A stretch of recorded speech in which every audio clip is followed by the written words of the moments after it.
ഡാടാ, നീയൊക്കെ എവിടെ വായി നോക്കാൻ പോയിരുന്നു? ഞാൻ തിരക്കാത്ത ഇടവില്ല. നിന്റെ അപ്പന് സൂക്കേട് കൂടിയെന്ന് പറഞ്ഞ ടെലഗ്രാം വന്നില്ല. ഇങ്ങനെ ആലോചിച്ചിട്ട് എന്താ കാര്യം? വേഗം പുറപ്പെടാൻ നോക്ക്. സൂക്കേടൊക്കെ മാറും. വേഗം റെഡിയാ. ഞാൻ നിന്റെ ഒലക്കിയിരിക്കുന്നു. പണം ഞങ്ങൾ തരാം. അവിടെ എന്റെ 5 രൂപ ഉണ്ട്. നിന്റെ കാശില്ലേ? ഉണ്ട്. 50 രൂപ ഉണ്ട്. ആ കൊടുക്ക. പെട്ടെന്ന് പുറപ്പെടാൻ നോക്കടാ.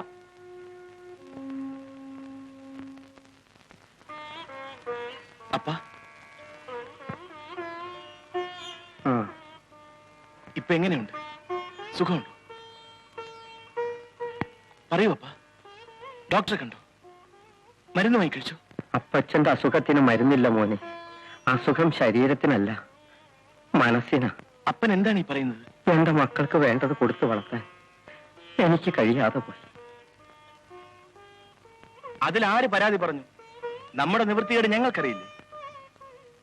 പെണ്ണ് വളർന്നപ്പോൾ ഒരാളറിഞ്ഞുപോയി. ആവശ്യമില്ലാത്തതൊക്കെ ഓർത്ത് അപ്പൻ മനസ്സ് പുണ്ണാക്കുക.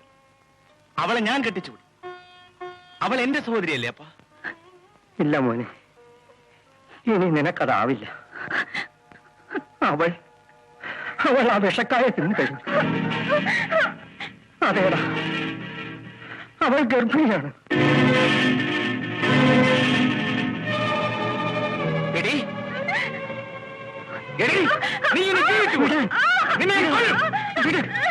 അവൾ തെറ്റ് ചെയ്ത് എന്റെയും നിന്റെയും കൊച്ചു മുതലാളി.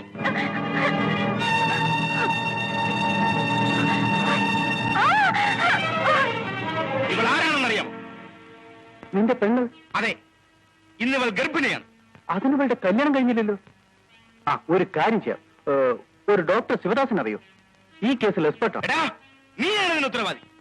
ബഹളം വെക്കാതെ പോയി. ഞാനാണ് ഉത്തരവാദിയെങ്കിൽ ഡോക്ടറെ കാണാനുള്ള പണം ഞാൻ തരാം. നാട്ടിലുള്ള പെമ്പിള്ളേരെ പറഞ്ഞു പറ്റിച്ചിട്ട് ഒടുവിൽ ഗർഭവലസിപ്പിക്കാനുള്ള ചില്ലറയും മാറ്റി നടക്കുകയാണ് അല്ലേടാ? നിന്നെ ഞാൻ മത്തായി. മുതലാളി, എന്റെ പെങ്ങൾ. എല്ലാം ഞാൻ കേട്ടു. എടുത്തുചാട്ടം ഒന്നിനും പരിഹാരമല്ല. ഈ നിലയിൽ ഞങ്ങൾ എന്ത് ചെയ്യണം മുതലാളി? സാവകാശം ആലോചിച്ച് നമുക്ക് വേണ്ടത് ചെയ്യാം. നിങ്ങൾ ഇപ്പോൾ പോകൂ. മുതലാളി, നാളെ നീ ഇങ്ങോട്ട് വരൂ. നമുക്ക് പരിഹാരം ഉണ്ടാക്കാം. തൽക്കാലം പോകൂ.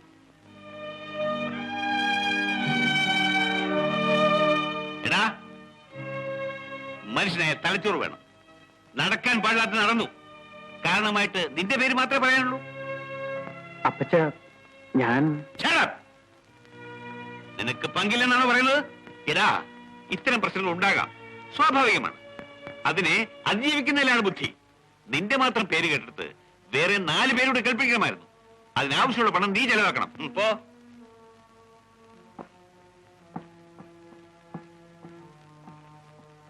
നല്ല അപ്പൻ മോന് നല്ലത് പറഞ്ഞു കൊടുക്കുന്നു. കൊമ്പൻ പോകുന്നല്ലേ മോഴയ്ക്ക് വഴി. നിന്നെ ഇങ്ങോട്ട് വിളിച്ചില്ല. അവൻ എന്റെയും മോനാണ്. അതുകൊണ്ട് ഞാൻ അവനെ കൊല്ലണോ എന്ന് ഞാൻ പറഞ്ഞില്ല. നമുക്കും പ്രായമായ ഒരു മോളുണ്ടെന്ന് ഓർമ്മ വേണം. ഞാൻ എന്ത് ചെയ്യണമെന്ന് നീ പറയുന്നത്? നാളെ മത്തായി വരും. ഇല്ല, അവൻ വരില്ല. വന്നാൽ തന്നെ പറയാനൊരു കാരണവും ഉണ്ടാവില്ല. ഇല്ല ഇല്ല, എനിക്കതാവില്ല. ഓ, ഞാൻ പറയുന്ന ഒന്ന് കേക്കുകുട്ടി. ഈ മരുന്ന് കഴിച്ചാൽ നിനക്കൊരു ആപത്തും ഉണ്ടാകില്ല. അന്യരാരും അറിയുകയുമില്ല.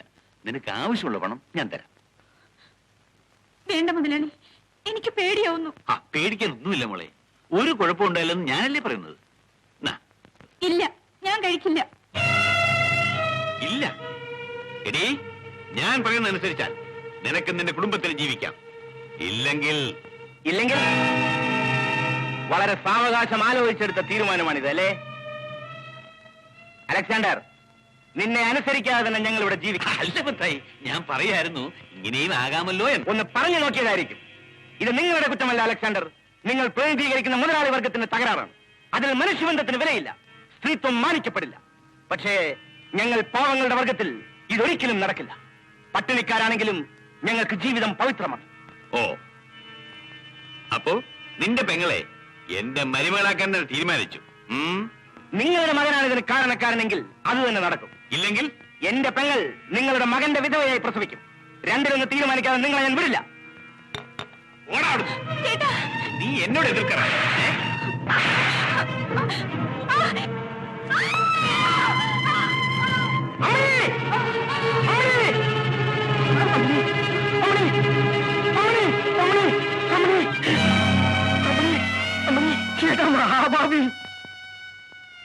എന്റെ മോള് പിഴച്ചെങ്കിൽ വെറുമെന്നല്ലേ ഉള്ളൂ. ഈ അറുങ്കുല നീ എന്തിനു ചെയ്തടാ? അപ്പച്ചാ, എന്റെ മോളെ, എന്റെ മോളെ.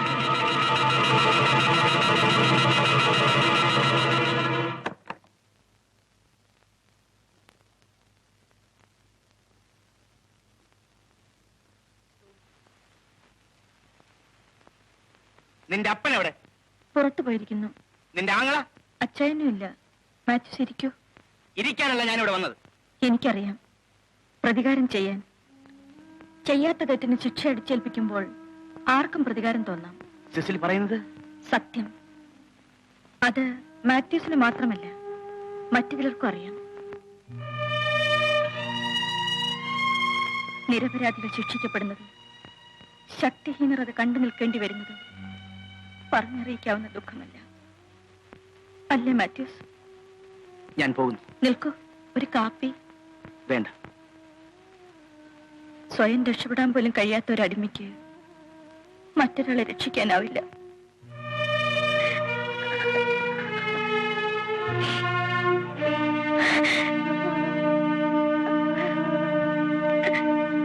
കടല കടല കടലേ ചുടുകടലേ നിലക്കടലേ, കടല കടല കടലേ ചുടുകടലേ, കടല കടല കടലേ, കടല കടലേ. 10 പൈസയ്ക്ക് കടല. ഇപ്പൊ തരാ, കൈനീട്ടം വിൽക്കട്ടെ. എന്റെ കയ്യിൽ കാശുണ്ടല്ലോ. അന്റെ കാശിപ്പ വേണ്ട. കടല കടലേ, കടല കടലേ, കടലേ. 4 എനിക്ക് കടല കൊടു.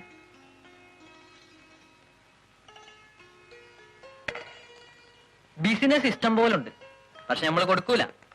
അന്റെ കാശ് വന്നാലൊരു മൊഞ്ചുള്ളു. അപ്പൊ ഒത്തിരി കടല തരണം. മൊത്തം എടുത്തോ, എന്നാ പിന്നെ ഞമ്മന്റെ ബിസിനസ് ക്ലോസ്. അതിന് എനിക്കെന്താ?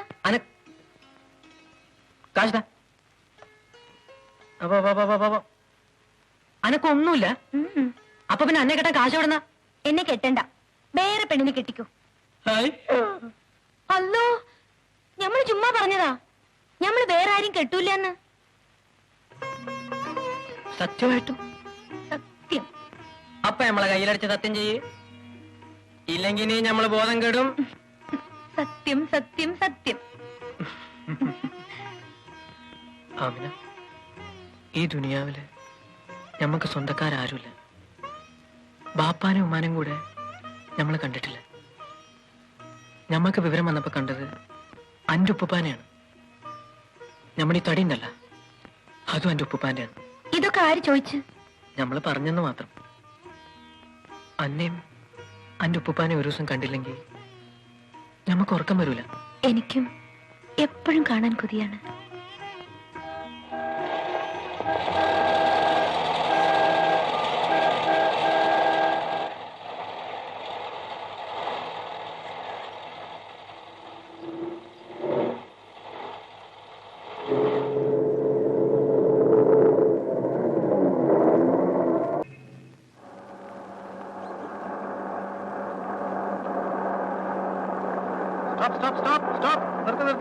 വണ്ടി ബാക്ക് വരട്ടെ.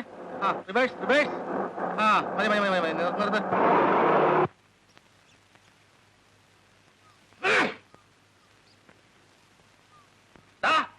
നീ ഇപ്പൊ കഴിച്ചത് മയക്കുമരുന്നല്ലേടാ? അല്ലേ മാനെ, ഞാൻ ആശുപത്രിയിൽ നിന്ന് വാങ്ങിച്ചുകൊണ്ടൊന്ന് മരുന്ന് കഴിച്ചേ. എന്നാ നീ മയക്കുമരുന്ന് കഴിച്ച് ആത്മഹത്യക്ക് ശ്രമിച്ചു. അതിന് ഞാൻ മരിച്ചില്ലല്ലോ ഏമാനെ. മരിച്ചിട്ടില്ല, അതുകൊണ്ടാണ് ആത്മഹത്യാ ശ്രമം, അതായത് ആത്മഹൂതി. ഏതോ കേസ്? ശരി സാർ. അയ്യോ, ഇനി ആത്മഹത്യയാണോ? പോയി നോക്കണം.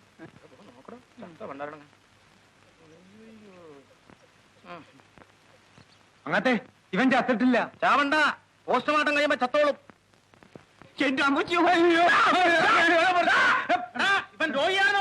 ഓട്ടം കണ്ടില്ലേ?